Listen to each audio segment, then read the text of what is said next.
নমস্কার, নতুন দিশারি রান্নাঘরে সবাইকে স্বাগত। আমি সুমনা।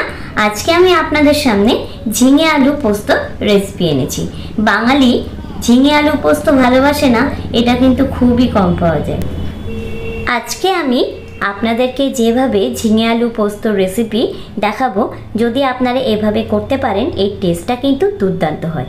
চলুন কথা না বাড়িয়ে চলে আসি রেসিপিতে। প্রথমে কড়া একটু গরম হয়ে গেলে দিয়ে দিলাম সরিষার তেল, আর এর মধ্যে ফোড়ন দিলাম কালো জিরে। ফোড়ন থেকে হালকা গন্ধ বেরালে এর মধ্যে আমি দিয়ে দেব চৌকো করে কেটে রাখা আলু। মোটামুটি 5-6 মিনিট মতো আলুটা কিন্তু ভেজে নিতে হবে। যখন আলুটা একটু লাল লাল হয়ে যাবে তখন বুঝে নিতে হবে আলু প্রায় ভাজা মোটামুটি হয়েছে। এরপরে এর মধ্যে দিয়ে দেব ঝিঙে। আমি এখানে বড় বড় 4টে ঝিঙে টুকরো করে কেটে নিয়েছি, ভালো করে ধুয়ে খোসা ছাড়িয়ে আমি এর মধ্যে দিয়ে দিলাম। ঝিঙে দেওয়ার পরে কন্টিনিউ কিন্তু খুন্তিটা নাড়িয়েই যেতে হবে, কারণ ঝিঙের থেকে যে জলটা বেরাবে সেই জল দিয়েই আলু আর ঝিঙে কিন্তু সিদ্ধ হবে। মোটামুটি 2-3 মিনিট মতো নাড়িয়ে চাড়িয়ে নিয়ে এর মধ্যে দিয়ে দেব পরিমাণ মতো লবণ। লবণ দেওয়ার পরে আমি আরও 2-3 মিনিট কিন্তু ঝিঙে আর আলুটা একসাথে নাড়িয়ে নেব। নুন দেওয়ার পরেই দেখতে পাবেন ঝিঙে থেকে কিন্তু জল আস্তে আস্তে ছাড়া শুরু করবে, আর যে জলটা ঝিঙে থেকে বেরোবে সেই জলেই কিন্তু আলু আর ঝিঙে সিদ্ধ হবে।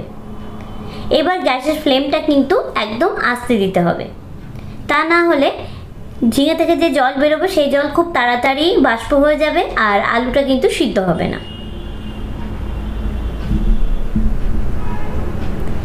আর ঝিঙে আর আলু কিন্তু ঢেকে ঢেকে কষাতে হবে। দেখুন ঢাকা দেওয়া ছিল মোটামুটি 4-5 মিনিট মতো, কতটা জল বেরিয়েছে আপনারা দেখতেই পাচ্ছেন। এরপরে আমি 4-5টা দিয়ে দেব কাঁচা লঙ্কা, আর 1 ইঞ্চি মতো আদা আমি গ্রেট করে রেখেছিলাম, সেই আদাটা আমি এর মধ্যে দিয়ে দেব। দিয়ে ভালো করে একটু নাড়িয়ে চাড়িয়ে নেব, দিয়ে আবারও আমি এটা ঢাকা দিয়ে রাখবো যতক্ষণ না পর্যন্ত আলুটা সিদ্ধ না হচ্ছে। এরপরে আমি এর মধ্যে দিয়ে দেব অল্প পরিমাণে হলুদ। ঝিঙে আলু পোস্তর মধ্যে হলুদের ব্যবহার কিন্তু খুব বেশি না করলেই ভালো হয়, তাতে কালারটাও খুব ভালো আসে আর খেতেও কিন্তু ভালো লাগে।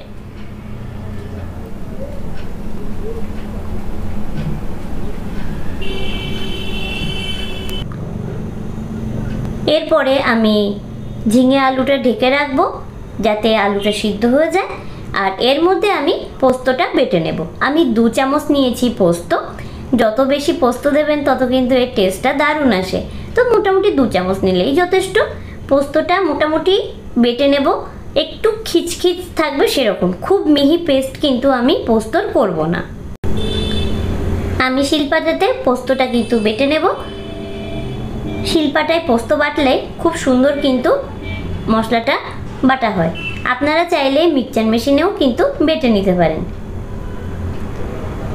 আমি মশলাটা এবার তুলে নিচ্ছি।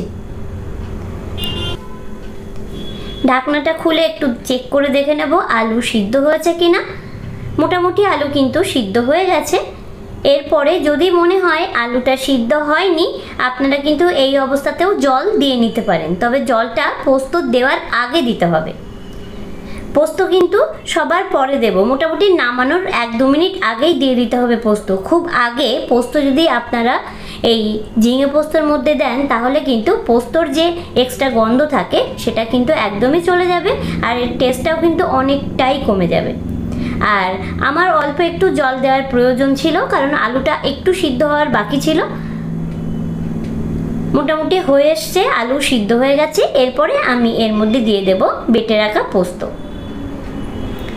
পোস্ত দিয়ে আমি খুব ভালো করে নাড়িয়ে চাড়িয়ে নেব, আর অল্প একটু পোস্ত ধোয়া জল বাটিতে যা ছিল সেটা দিয়ে দিলাম। মোটামুটি কীরকম গ্রেভি রেখেছি আপনারা দেখে বুঝতেই পাচ্ছেন। এটা কিন্তু যখন আলু সিদ্ধ হয়ে যাবে অনেকটাই ঝোল টেনে নেবে। এরপরে আমি দিয়ে দেব 1 চামচ চিনি, আর দেব কাঁচা সরিষার তেল।